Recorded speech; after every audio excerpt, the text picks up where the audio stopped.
Hey everybody, it's Dr. Andy and Dr. Brandon with Twin Cities Movement, and today for Top 3 Tuesday we are going to be talking about scapular stability.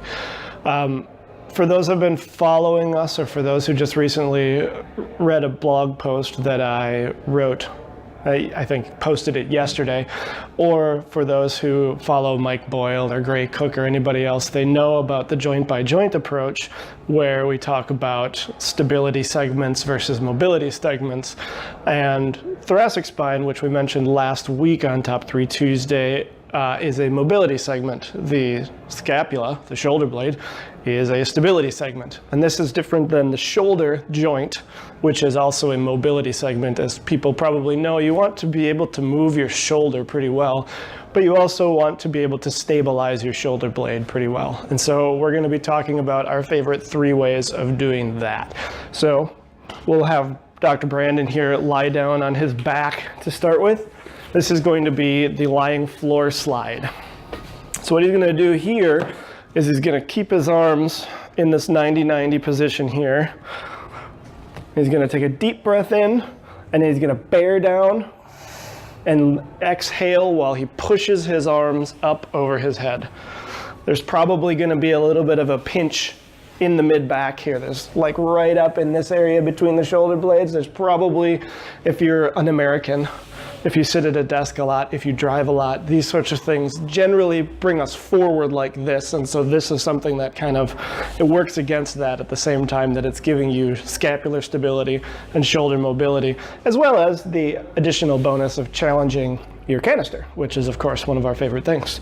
Now, if you are kind of new to moving, if you're new to working out, if you just have a really, really tight upper back, we can scale this a little bit. And what we'll do is you can use a foam roller, you can use like a paper towel roll, something along those lines, or 2 paper towel rolls. We're going to use these disinfecting wipe rolls. Go ahead and put your hands there. And what we're going to do is we're going to put them under his hands, because the important thing that we want to be able to do is actually press our hands into the floor. So I'm going to have you go ahead and do the same thing. Breath in, bear down, and push up overhead. So again, this is not an ideal sort of setup, but it gives you a fairly good idea of the sort of thing that we're looking for. And this is mainly if you can't get your forearm and your hand flat against the floor. You don't want to be like this, because that's going to strain your wrist. That's going to strain. It's not going to do everything that you want it to do. So the next thing that we're going to do is we'll have you get on all fours. And this is the quadruped reach, roll, and lift. So for this one, you're going to sit back on your heels. You're going to kind of lower yourself down, give yourself a nice flat back. Get on your elbows like this, and then you're going to reach your hand forward as far as you can. Then you're going to flip your hand over, thumb up, and you're going to stabilize that shoulder, and then you're going to lift your arm up. And so this is definitely challenging all of those muscles, and you really only have to hold it for a second or 2. It's not a big deal. Do 5, 6 reps of that, and then do the other side. This is really handy if you've already been in your thoracic spine mobility section of your warm-up and you've already given yourself that nice rotation in your upper back. Now you stabilize your scapula, and then you can move on to some overhead lifting and things like that. And so for the next one we're going to do is the bear pose. And this is, I don't know, it's probably best described as a DNS, dynamic neuromuscular stabilization bear pose. So what you want to do again is breathe into your canister here. You're going to bear down in there, and then you're going to push back kind of into your hips. You can keep your knees bent if you have to. You want to just make sure that this is nice and strong.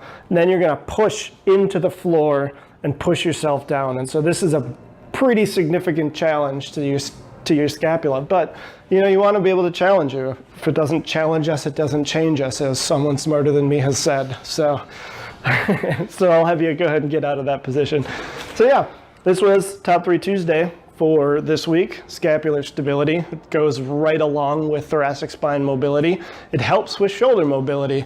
They say that proximal stability can lead to distal mobility. So if you're stable in your core here, you can probably do pretty good movements with your hips and with your shoulders, just because your body is kind of more comfortable with that. So go ahead and like us on Facebook, follow us on Instagram or Twitter. Share this with anyone you feel might benefit from it, which I can think of a lot of people. And yeah, You can follow the link attached to the video to sign up for our self-care guide. We have one kind of written out right now, but you can also, sooner or later here, we're gonna have one that's a video. So it'll be like a 5-minute movement prep video that we'll be offering for people. So yeah, thanks for watching. Thanks, guys.